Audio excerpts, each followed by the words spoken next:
ఆడబిడ్డలు చదువుకోవాలని సీఎం రేవంత్ రెడ్డి సూచించారంట. మహిళలు ఉన్నత చదువులు చదివి ప్రభుత్వ ఉద్యోగాలు సాధించాలని ఆకాంక్షించారు. అసలు ప్రభుత్వ ఉద్యోగాలే 2 లక్షల ఉద్యోగాలు ఇవి. ఇది పాయింట్ కదా. ఇప్పుడు చదువుకుంటారు, ఇప్పుడు గ్రామాల్లో చదువుకుంటారు, మహిళలు చదువుకుంటారు, చదువుకున్నారు, ఉద్యోగాలు లేక రోడ్ల మీద పడి తిరిగే పరిస్థితి అయిపోయింది. ఇప్పుడు అశోక్ నగర్లో ఎంతమంది నిరుద్యోగులు ఇప్పటికీ రోడ్ల మీద తిరుగుతున్న పరిస్థితి. ఉద్యోగాలు లేక, మీరు ఎప్పుడు ఇస్తారో తెలియక, మీతో కొట్లాడి ఇంకా ఓపిక నశించి విరక్తి పుట్టి అనవసరంగా చదువుకున్నా అన్న ఫీలింగు ఇప్పుడు ఆల్రెడీ నిరుద్యోగులకు వచ్చింది. మళ్ళీ మీరు కొత్తగా మహిళలు మీరు చదువుకోండి, ప్రభుత్వ ఉద్యోగాలు సాధించాలంటే ఇది కొంత హాస్యాస్పదంగా ఉంది సార్. రేవంత్ రెడ్డి గారు చాలా హాస్యాస్పదంగా ఉంది. చదువుకుంటే ఉద్యోగాలు లేవనే కదా ఇప్పుడు అందరూ కూడా రోడ్లెక్కి మీ ప్రభుత్వంతో కొట్లాడి అరెస్టులు అయ్యి ఇష్టాచారం. ఇప్పటికీ కూడా నిరుద్యోగ ప్రెస్ మీట్ పెడుతున్నాడంటే ఒక 10-15 మంది పోలీసులు ఉంటారట. ఇంత ఘోరమైన సిచ్యువేషన్ నిరుద్యోగులు తీసుకొచ్చినప్పుడు ఏ నిరుద్యోగి గవర్నమెంట్ ఉద్యోగాలకి పోవాలనే ఆలోచన కూడా చచ్చిపోయింది ఇక వాళ్ళకి. అవసరమైతే పొలం పనులనే చేసుకున్నా కానీ ఈ గవర్నమెంట్ ఉద్యోగాలు వద్దురా బాబు మాకు అనే స్థాయికి నిరుద్యోగులు దిగజార్చారు. మహిళల కోసం తీసుకొస్తున్న సంక్షేమ పథకాలతో వాళ్ళు ఆర్థికంగా ఎదుగుతున్నారంట. ఏం సంక్షేమ పథకాలు తీసుకొచ్చారు మహిళలకి? ఏం సంక్షేమ పథకాలు తీసుకొచ్చారు? మహిళా సంఘాల సభ్యులను ఆర్థికంగా నిలబెట్టాలని 1000 బస్సులకు వాళ్ళను యజమానులుగా చేశామంట. 1000 బస్సులు ఏడున్నాయి? ఆదాని అంబానీతో పోటీ పడే విధంగా సోలార్ పవర్ ప్లాంట్లను, పెట్రోల్ బంకులను అప్పగిస్తున్నాం.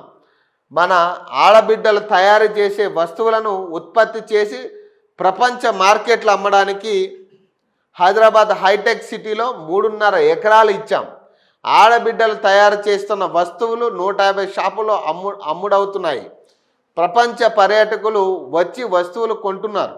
అమెజాన్ ద్వారా అమెరికాలో ఉండే వారు కూడా మన వస్తువులు కొనడానికి ఏర్పాట్లు చేస్తున్నామని వెల్లడించారు.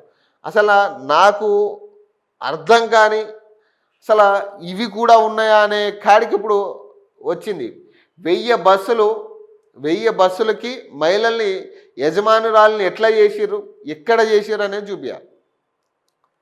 అలాగే పెట్రోల్ బంకులు, సోలార్ ప్లాంట్లు ఇస్తున్నారంట మహిళలకి. మరి ఎవరికైనా ఇచ్చిర్రంటే కామెంట్ చేయండి, ఒకసారి కింద కామెంట్ చేయండి. ఎవరికైనా ఈ పవర్ ప్లాంట్లు అలాగే పెట్రోల్ బంకులు అంట మహిళలకి, అలాగే బస్సులు 1000 బస్సులు వచ్చినాయంట మహిళలకి. ఇవి వచ్చాయా రాలేదా ఒక్కసారి కింద కామెంట్ చేయండి. ఎన్ని చేసినా కుటుంబ కష్టాలు తీరవని సీఎం రేవంత్ రెడ్డి అన్నారు. అవి తీరాలంటే పిల్లలు చదువుకోవాలన్నారు. అందుకు కొడంగల్ ప్రయోగశాలగా మారుస్తున్నామన్నారు. మీ పిల్లలు చదువుకొని వెలుగులోకి రావాలి, అందుకు వాళ్ళు బడులకు రావాలి.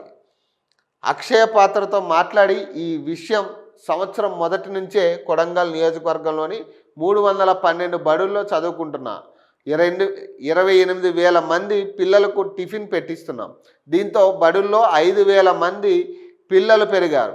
ఇప్పుడు మధ్యాహ్నం భోజనం కూడా అందించేందుకు ఏర్పాట్లు చేస్తున్నాం. ఈ మేరకు కిచెన్ బిల్డింగ్ నిర్మాణానికి భూమి పూజ చేశాం. త్వరలో ఈ పథకాన్ని ప్రారంభించి మీ పిల్లల ఆకలి తీర్చి తెలంగాణ పునర్నిర్మాణ భాగస్వామ్యం చేస్తామని తెలిపారంట.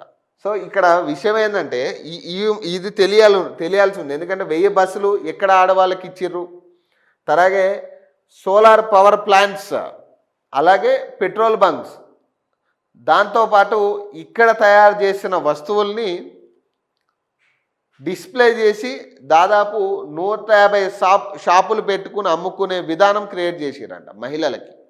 మరి ఇవన్నీ ఎవరికి వచ్చాయనేది ఇక మహిళలే చెప్పాలి. ఇక